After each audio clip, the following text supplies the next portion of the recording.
ஆமா. உங்க உடம்புல ரத்தம் தான் ஓடுதா இல்ல வேற ஏதாவது ஓடுதா? ஓ உடம்புல பினாயிலா ஓடுது. டூ மச்சா பேசாத, மேட்டர் சொல்லு. மனுஷன் பிறந்தா நானே வேணும். நேத்து இந்த ஊர் ஆளு எங்கிட்ட சந்தையில மாடு வாங்கிட்டு 2000 ரூபாய் வந்து தர்றேன்னு அட்ரஸ் கொடுத்துட்டு ஓடி போயிட்டான். இந்த ஊர் ஆளுங்களுக்கு ரோஷமே கிடையாதா? டேய், என்ன பத்தி மட்டும் பேசு. ஆனா என் ஊர் புணங்களை பத்தி பேசாத. ஓடி போறவன் எதுக்கு அட்ரஸ் கொடுத்துட்டு போறான்? நாடே கடன் வாங்குது, நம்ம ஆளுக்கு கடன் வாங்கினா உனக்கு பிடிக்காதா? அவன் அட்ரஸ் கொடு, அந்த நாய் எங்க இருந்தாலும் நான் கலெக்ஷன் பண்ணி தர்றேன். இந்தாங்க. Bill Clinton, president, United State of America, Washington DC.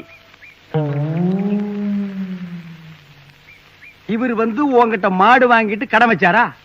அதுவும் 2000 ரூபாய். என்ன டேய், நான் என்ன பொய்யா சொல்றேன்? உலக நாட்டுக்கெல்லாம் அவரு கடன் தர்றாரு, உங்ககிட்ட வந்து அவர் கடன் வாங்கினாரா? நான் என்ன பொய்யா சொல்றேன்? அவர் எல்லா பிரச்சனையும் விட்டுட்டு உங்ககிட்ட வந்து கடன் வாங்கினாரா? நான் என்ன பொய்யா சொல்றேன்? என்னால நம்பவே முடியலையே. நான் என்ன பொய்யா சொல்றேன்? நீ பொய்யே சொல்லல, எல்லாம் மெய் தான் சொல்றேன். இப்படியே நேரா போய் ரைட்ல திரும்பினேன்னா அங்க ஜான் மேஜர் சந்து வரும். அங்க சதாம் ஹுசேன் ஒருத்தன் உட்கார்ந்து இருப்பான். அவங்கிட்ட போய் கேளு, பில் கிளின்டனை பத்தி ஃபுல் டீடைல் கொடுப்பான். இந்தா வச்சுக்கோ. சரிங்க. போய்க்கோ. Good by.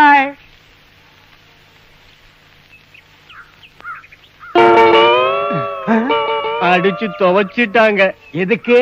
அந்த ஆளு இங்க இல்லையா, அமெரிக்காவுல இருக்காராம். நான் இத முதல்லயே சொன்னா நீ என்ன நம்பவா போற?